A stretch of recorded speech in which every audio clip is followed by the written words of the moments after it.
Today, in Executive Dossier, we have a man who is widely known for his distinct and bold content creation. His boldness is not only limited to real life, but in real life he is also known to have taken many bold decisions. Be it by creating Beyond Dreams or by coming up with the VFX venture Proto or taking it against the Badshah of Bollywood, Mr. Shah Rukh Khan, he has always been beyond. So today, we have with us Beyond Dreams founder Yash Patnaik. Hello, sir. Hi, Megha. Hi. In your shows, we've seen many new faces coming in. So why? What is it? What is the reason behind you taking up new faces? Is it because you want to give them a new opportunity, or is it because you want to cut down on the production cost? It's a myth that new faces means cut down of the cost. I think the primary objective when we conceive a show, a thought, there are some characters that we want to drive the story. What happens when we take people who have played a lot of other characters, audience tend to connect your character with the previous characters. So keeping that in mind, we prefer to go with fresher faces, but there are certain characters they need known faces and better performers. So it's a mixture of I think fresh faces as well as experienced faces. It is based on the story and the concept that we want to pitch and what is the need of the broadcaster. You have tasted immense success in the industry. What according to you works the best in Indian scenario, today's scenario? When we tell stories, we tell the stories from our heart and we try to do something which is not a routine. Whether you take a story of Veera with, whether you take a story of Sadhak, we have tried to break the convention, and I think that is where something people have liked something in those attempts that we have made. You've always appealed to the youth, like the youth audience in India. So do you think it's high time for the GECs to concentrate more on the youth? See, when we talk about GEC, that is General Entertainment Channel, and we are talking about 1.3 billion people and almost 70-75% people who access to satellite television. In a family, the youth percentage is less than 30%. If you're talking about mother, father, and the older members and the kids. So there is always going to be the youth percentage is going to be less in a GEC. But yeah, when the platform changes, when devices changes, the preference will change. But I think General Entertainment Channel will always strive on the whole family audience and the pattern. Yeah, but yeah, I think today's youth are going to be tomorrow's adults or older, so you should catch them now. So I think the content should be a mixture of youthness as well as the sanskar. Is rural rating a curse or a boon? Anything inclusive is always good, whether it's rural, sub-rural, urban, sub-urban. So I think the more audience sampling we can get, it's going to work better for the industry on the long run. It may have its pluses and minuses at existing scenario, but I think the more inclusive we have the audience, it's better. So because of rural rating coming in, will we see a lot of content getting more conservative now?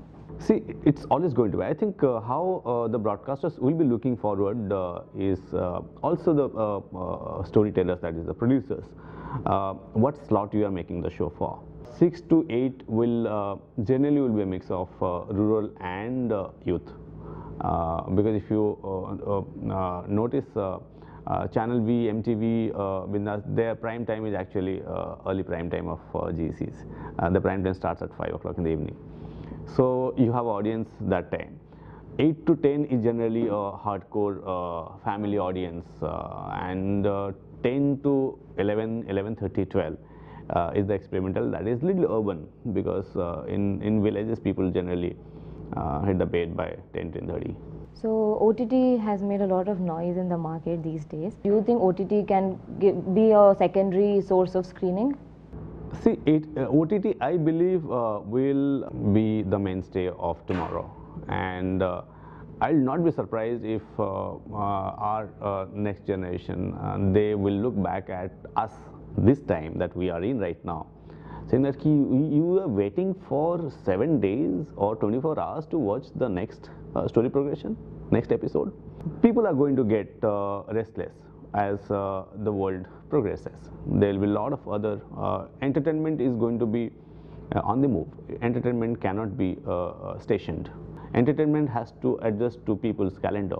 It's not going to be the other way. which is currently. OTT is definitely going to be, I think the younger audience will lap into OTT more because they are always on the move.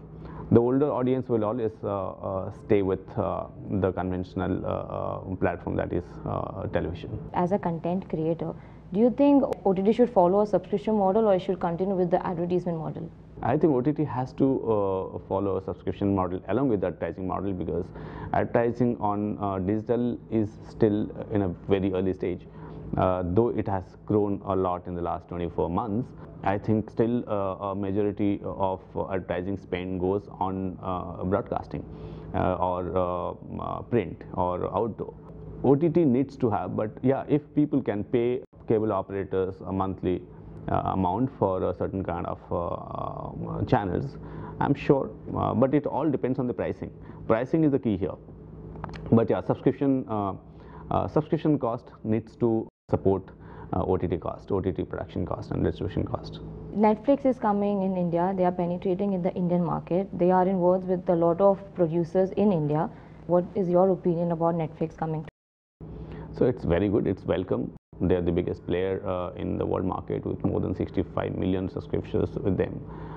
India market, I think the dynamics for Netflix will change the moment they really open up their world to us and they take our world to them.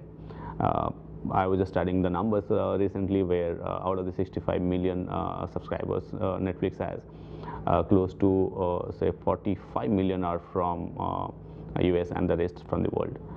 And you are talking about a country with a billion-plus audience. But then again, will that not affect the traditional TV? No, I think there are a lot of audience who don't watch television, fiction. There are a lot of audience who don't watch general entertainment channels. There are a lot of new audience who have not come to this the platform that we are in.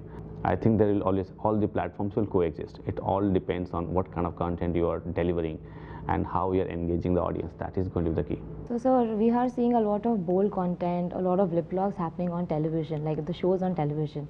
So, don't you think that will affect the family viewing factor, which has always been the strength? I think in films a lot more are happening. So television is just another option for the audience. And see, at the end of the day, people are audience is the same, you know, and they are exposed to a lot more. And if the story needs it and it can be seamlessly integrated, I think anything forced, audience are too smart to accept or reject. So I think lip locks are a part of our lives. So, you know, so I don't think there is any harm, provided it's done aesthetically. What are the plans with the Digital Innovation Dreams TV? We will be rolling out, there are two-pronged strategies that we have. One, content that we'll be creating for various platforms, and we'll be working out, I think 2016, early part of 2016, we'll be rolling out our OTT platform. In television, the IP remains with the channel commissioning the show, right? Will you go with the same proposition in OTT as well? See, it all depends on the volume of work one is getting. In television, we as producers, we don't have any issue sharing, giving the IP to the broadcaster, but at the end of the day, they are selling it. If a show doesn't work, they pay the producers their episodic fee. They don't renegotiate if a show doesn't work. Yeah, the life of the show keeps changing. When it comes to OTT, if the cost of episodic fee, because the volume, the number of episodes will not be as long. It's not going to be a 260 episodes. It's going to be 10 episodes or 15 episodes or 20 episodes. If the OTT players, they're ready to give, compensate the producers for the gestation cost, because there's a huge gestation cost that goes in to produce a show. Out of 20 concepts, one works. One concept survives the struggle phase and actually converts into a production program which finally gets reach out to the audience.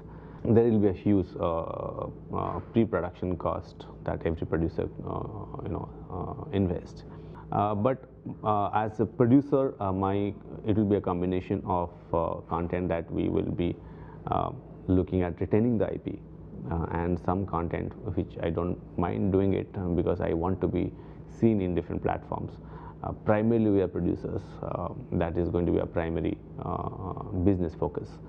But yeah, there is going to be also a certain number of content that we believe that we can take the risk, we can absorb the investment and losses, because over a period of time, I think it's going to benefit us if we have some IP with us.